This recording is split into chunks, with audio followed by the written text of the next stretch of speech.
الحمد لله رب العالمين، والصلاة والسلام على سيد المرسلين سيدنا محمد وعلى آله وصحبه أجمعين. السلام عليكم ورحمة الله وبركاته يا جماعة. يا رب الكلام اللي هنقوله النهاردة يكون حجة لينا مش علينا، ويا رب نسمع في نهاية الحلقة: قوموا مغفورا لكم، قد بدلت سيئاتكم حسنات. بص يا صاحبي، الساعة قربت جدا. احنا في الزمن الأخير، في المرحلة النهائية، آخر الزمان بالمعنى الحرفي.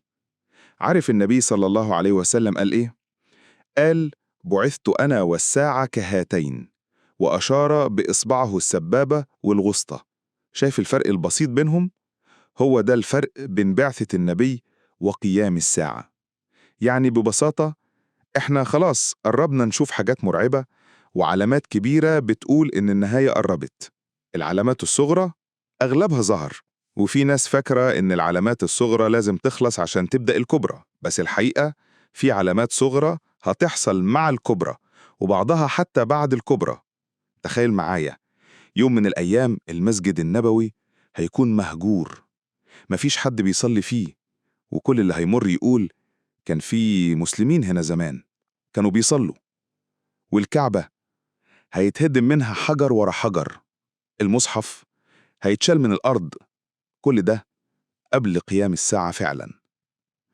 هيحصل تحالف غريب جدا، المسلمين هيبقوا حلفاء مع الروم، يعني أوروبا أو الغرب، ويحاربوا عدو مش معروف لحد دلوقتي، محدش يعرف مين هو. العدو ده هيتغلب، وبعد النصر الروم هيغدروا بالمسلمين زي ما دايما بيحصل، والقتال هيشتعل تاني. بس المرة دي المجاهدين المسلمين هم اللي هينتصروا، زي ما النبي صلى الله عليه وسلم قال. بعد الانتصارات المسلمين هيوصلوا للقسطنطينية اللي هي اسطنبول حاليا، وبعدها على فين؟ على روما. روما اللي في إيطاليا هتفتح على إيد المسلمين. النبي صلى الله عليه وسلم قالها بحديث صحيح: روما هتتفتح بإذن الله. فين الاتحاد الأوروبي ساعتها وفين الجيوش؟ الله أعلم، بس اللي نعرفه إن المسلمين هيتقدموا والفتوحات هتزيد. وفجأة وإحنا في عز النصر يجي صوت مخيف من بعيد: ارجعوا بسرعة، الدجال ظهر. الناس بتخاف، وخصوصا المؤمنين، النساء، الأطفال، كلهم مرعوبين. يرجعوا يطمنوا، فيكتشفوا إن في الأول كان كد، لكن بعدها بجد يخرج المسيح الدجال. الدجال مش جن ولا شيطان، هو بني آدم، بس شكله مرعب. قصير مش طويل، رجليه متباعدتين، بيمشي بشكل غريب، جبهته كبيرة وصدره عريض. يعني لو شفته هتعرفه على طول، لأن النبي صلى الله عليه وسلم وصف لنا بدقة، عشان لما يطلع المؤمنين يعرفوه وما تتفتنش بيه. كان النبي صلى الله عليه وسلم نايم وشاف في منامه راجل غريب، راجل ضخم، جسمه تقيل، شعره مجعد، وبيمشي في الأرض بسرعة عجيبة، ماشي كأنه السحاب. والله كأن الريح شايلاه، بيمشي في كل مكان، ما بيعديش على حتة في الأرض إلا ويحط فيها رجله. وشكله كان أعور، عينه الشمال سليمة، لكن اليمين كأنها عنبة طافية، مطفية كده ومشوهة، منظرها يخوف. والعجيب، الناس الكفار كانوا يقروا على وشه كلمة لكن ما يفهموهاش، إنما المؤمنين يقروا الكلمة دي حتى لو ما شافوهاش بعينيهم. فيطلع 10 فوارس من خيرة المقاتلين في الأرض، يركبوا خيولهم ويرجعوا من أوروبا للجزيرة العربية علشان يتأكدوا هل فعلا خرج ولا دي شائعة. النبي عليه الصلاة والسلام قال: أنا عارفهم، عارف أساميهم وأسماء أهليهم وألوان خيولهم، دول خير فوارس على وجه الأرض يوميها. بس أول ما يرجعوا يحصل المفاجأة، ربنا سبحانه يطلع الدجال فعلا. طب هو مين بقى الدجال ده؟ هل كان عايش وقت النبي ولا لسه؟ اسمه جاي من الدجل، يعني الكذب والخلط، يعني يخلط لك الحق بالباطل، والنار بالجنة، والجنة بالنار. الناس تتلخبط، حتى المؤمن اللي فاكر نفسه قوي الإيمان لما يشوفه يتلخبط. ربنا يعافينا. مفيش فتنة على الأرض من يوم ما ربنا خلقها لحد يوم القيامة أكبر من فتنة الدجال. كل نبي حذر قومه منه، وإحنا على خطاهم. ولما النبي صلى الله عليه وسلم وصل المدينة كان بيحكي للصحابة أوصافه.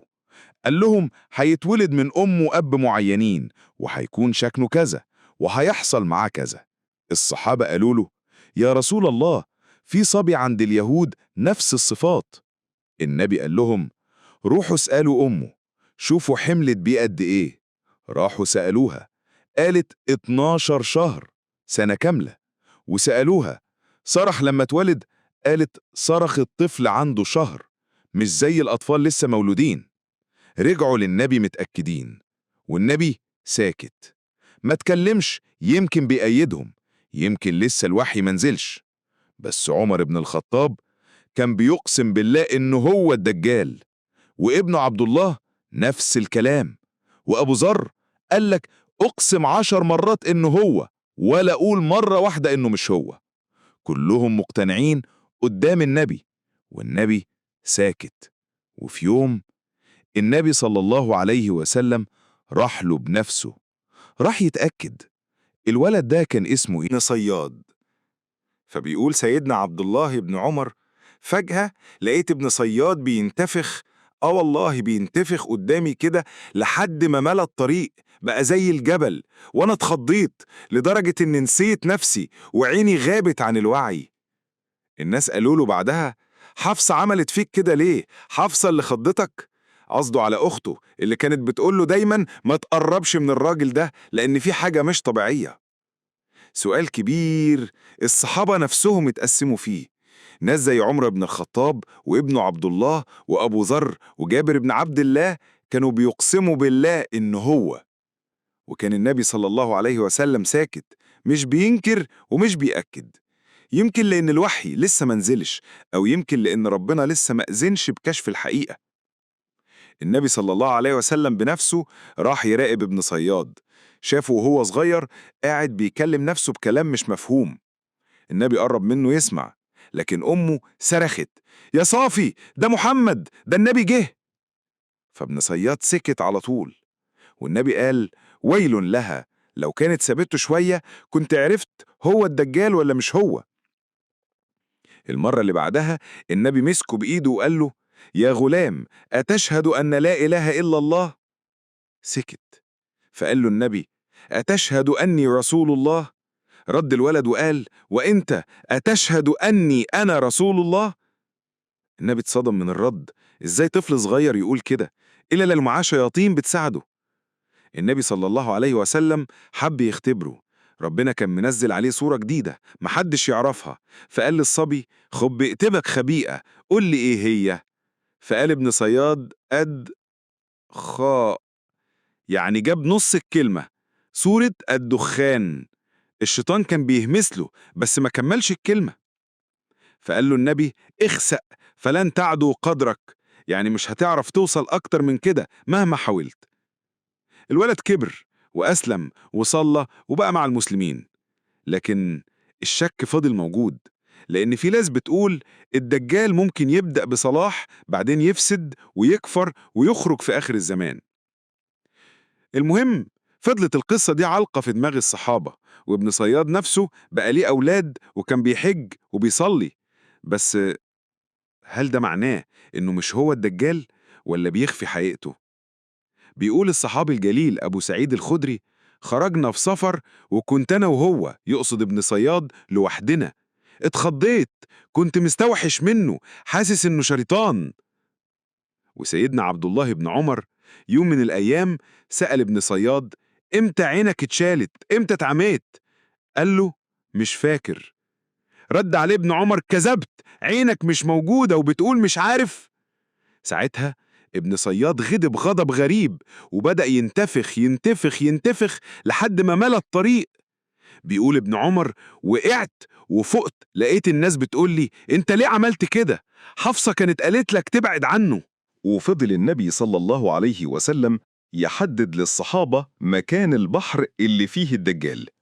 قال لهم الأول بحر الشام، بعدين رجع وقال لأ، لأ مش بحر الشام. قال لهم بحر اليمن، بعدين رجع تاني وقال لأ مش بحر اليمن.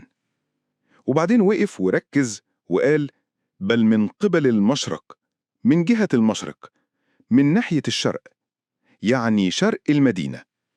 ساعتها الصحابة كلهم بصوا لبعض. ده الكلام اللي بيأكد إن الدجال هيجي من جزيرة موجودة في شرق الجزيرة العربية. اللي حكى كل ده هو تميم الداري، كان نصراني وركب البحر هو و30 واحد من قومه، وضلوا في البحر لمدة شهر لحد ما رست بيهم السفينة على جزيرة غريبة. نزلوا فيها لقوا حيوان غريب كله شعر، مش باين له لا راس من رجلين، وبيتكلم. قالوا البعض ده شيطان أكيد. قال لهم الحيوان روحوا الدير، في واحد مستنيكم. دخلوا الدير لقوا راجل مربوط بسلاسل من راسه لرجلين، منظر مرعب. بدأ يسألهم أسئلة غريبة. النخل في بيسان، المية في بحيرة طبرية، عين زغر، النبي اللي ظهر في العرب اسمه إيه؟ وظهر فين؟ ومين تبعه؟ فلما سمع إن النبي محمد صلى الله عليه وسلم انتصر وبدأ الناس تتبعه، قال جملة تقطع القلب: أما إنه خير للناس أن يتبعوه. قالها وهو كافر، قالها وهو العدو، بس الحقيقة واضحة قدامه. قال لهم في الآخر أنا المسيح، أنا المسيح الدجال، يوشك أن يؤذن لي في الخروج، وسأطوف الأرض كلها في 40 يوم، ما سيبش قرية إلا وهدخلها غير مكة والمدينة. كل ما حاولت أدخلهم يطلع لي ملك بسيف في إيده يمنعني. وقال لهم على كل مدخل فيهم في ملايكة بيحرسوهم. النبي صلى الله عليه وسلم وهو بيحكي للصحابة كان معاه عصاية، وضرب بيها المنبر 3 مرات وقال هذه طيبة، هذه طيبة، هذه طيبة. يعني اللي سمعناه ده حقيقي، اللي شافه تميم هو نفس الكلام اللي قاله النبي قبل كده. بعد كل اللي حصل يجي السؤال تاني: هل ابن صياد هو الدجال؟ ولا اللي شافه تميم هو الدجال؟ ولا الاتنين ليهم علاقة ببعض؟ الله أعلم. في ناس زي ابن تيمية بيقولوا ابن صياد دجال، بس مش الدجال الأكبر. والنووي وبعض العلماء بيقولوا لأ، ممكن يكون هو فعلا الدجال الأكبر، بس الحقيقة الكاملة عند ربنا وحده. واحد من الناس سأل الإمام علي ابن أبي طالب يوم من الأيام: يا علي، إمتى هيخرج الدجال؟ رد عليه وقال: إذا نقض العهد، وضعف الدين، وانتشر الكذب، وترك الناس الصلاة، وبقى المنكر معروف والمعروف منكر، ساعتها انتظروا الدجال. احفظ الكلام ده كويس. النبي قال إن اللي عايز يحمي نفسه من فتنة الدجال يقرأ أول 10 آيات من سورة الكهف، أو آخر 10 آيات، ويستعيذ بالله منه في كل صلاة. فتنة عقل مش حرب سيوف. هيجي ويقول للناس أنا ربكم. اللي يصدقوا السما تمطر عليه والأرض تنبت له ويعيش في خير، لدرجة الناس تقول لبعض القرية اللي آمنت بالدجال شوف الخير اللي عندهم، واللي يكذبه يا ويله أرضه تنشف ما يلاقيش لا أكل ولا شرب، والناس تميل مع المصلحة مع الشيطان. هيجي الواحد ويقول له أؤمن بيا، الراجل يرفض، يقول له طيب أخرج لك أمك وأبوك من القبر، ويتفتح القبر وتخرج أمه وأبوه، حضن، دموع، يقولوا له يا حبيبي ده ربنا آمن بيه، وهم شياطين في صورة أهله. هيوصل للمدينة، بس المدينة حرام عليه، يحاول يدخل، الملك يمنعه، سيف في إيده واقف له على الباب، ويظهر له شاب شجاع حافظ أحاديث النبي صلى الله عليه وسلم، يقول له الدجال أنت الكذاب اللي حذرنا منك رسول الله.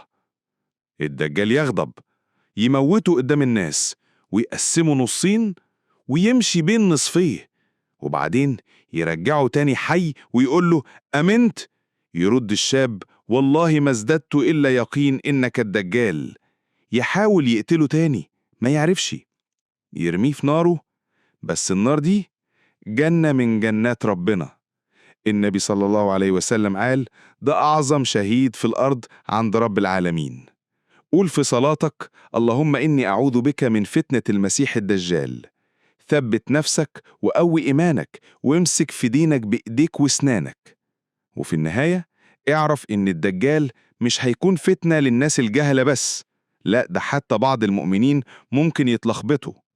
ربنا يثبتنا ويحفظنا ويحمي قلوبنا من الفتن ما ظهر منها وما بطن. وافتكر دايما، مش كل اللي بيلمع ده ذهب، ومش كل اللي بيقول إنه رب هو رب.